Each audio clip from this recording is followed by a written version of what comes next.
Hi guys! Welcome back to another video, to another episode. Last episode ng CIP sa Theology. So, today, we're diving into some deep topics inspired by the teachings of Gaudet et Exsultate and Christus Vivit. So, you sit down, relax, and let's get into it. So, for today, ang gagawin natin, guguloy natin yung mga friends ko kung they consider me a friends. Tapos tatanungin natin sila about their opinions about dun sa mga sinabi ko. So first, ang una natin guguluhin ay si Elijah Liscano. Ano? Tatanong lang kita eh. Ayoko. Opinion about justice for creation. Creation? Okay. Like, first of all, our Earth kasi Earth. Ikaw nagbablog pa. So, first of all, our Earth kasi is crying for help. So, we need to answer for that call. And then, yung mga natutunan natin sa STS, we can apply those SDG to help our Earth. Like, for example, mag-quiz ka ng 50 items in 30 minutes, ganon. So, nakakonserve tayo ng energy kasi tinatapos agad yung quiz, di ba? Ganon. Oh. Okay na yun? Okay. Next, pupunta natin.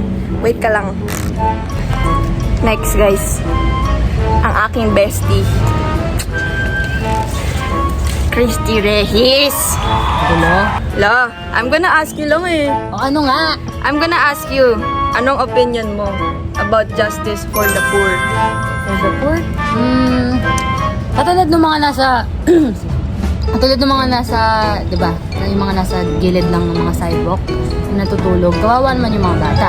So as students, may responsibility tayo na mag-stand up for them kasi nga, tayo yung parang may privilege, yung may kaya na mag-stand up. Katulad nung yung SLP natin sa PubHealth, di ba, parang ang project doon is to reach out to communities. So parang ganun, pwede natin silang i-help ng, like, kahit anong literally help, whether physical man or anything. Para lang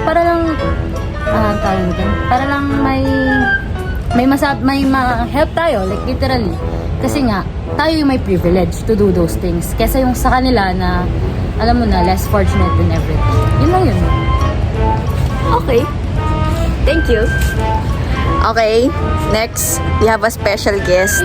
Special guest, guys, abangan nyo. Wait lang.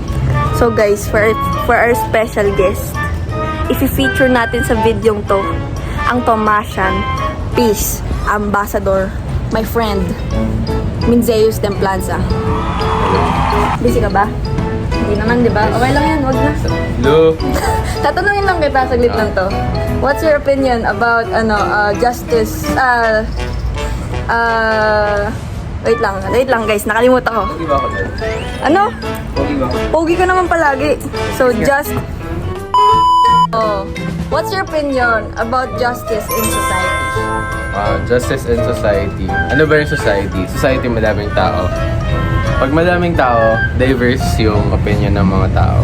So, we should strive, we should aim for we should aim for unity and understanding. Kasi kung maraming tao, tapos ang dami nating iba-ibang opinion, dapat naiintindihan natin yung ibang tao. Tapos meron din tayong unity or somehow nagkakasundo tayo sa isang bagay. So, dapat meron din tayong meaningful dialogue. So, sa meaningful dialogue or yung simple pag-uusap, doon natin na-challenge yung injustices na meron sa society natin and somehow address it. So, that's what justice in society is. Dapat naiintindihan natin yung society natin. At the same time, we participate sa pag-uusap or yung discourse pagdating sa injustices and eventually participate dun sa solution kung paano natin maaalis yung injustice sa society. Wow. Ang dami kong na-learnings. Amazing. Thank you po, Tomasian Peace Ambassador. Guys, treasure ng Japa. Bayad talent fee.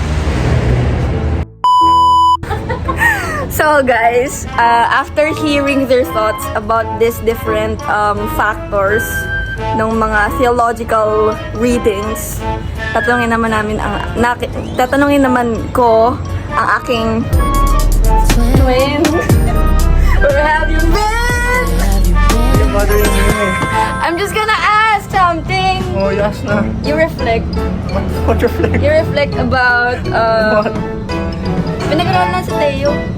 Oo, marami naman na. Yeah, that's why you reflect. Oo nga, ano ang reflection? About justice for society, about, ano sa'yo? For creation, and for the poor.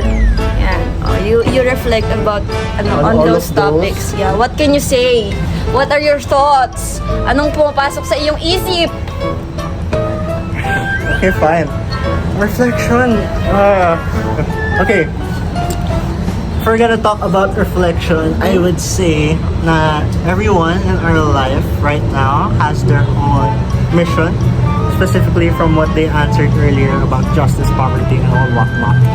So, I guess I would say na in our reflection, in my reflection, from what I've learned, each and every one of us has a specific way in which we help each other, in which we help our society, and ways in which that we can influence others to be better people themselves or to be their best versions of themselves. Just like me answering your question right now. So I guess that would be my reflection today for this question. Galit Thank ka you. ba? Hindi naman. It just bothered me.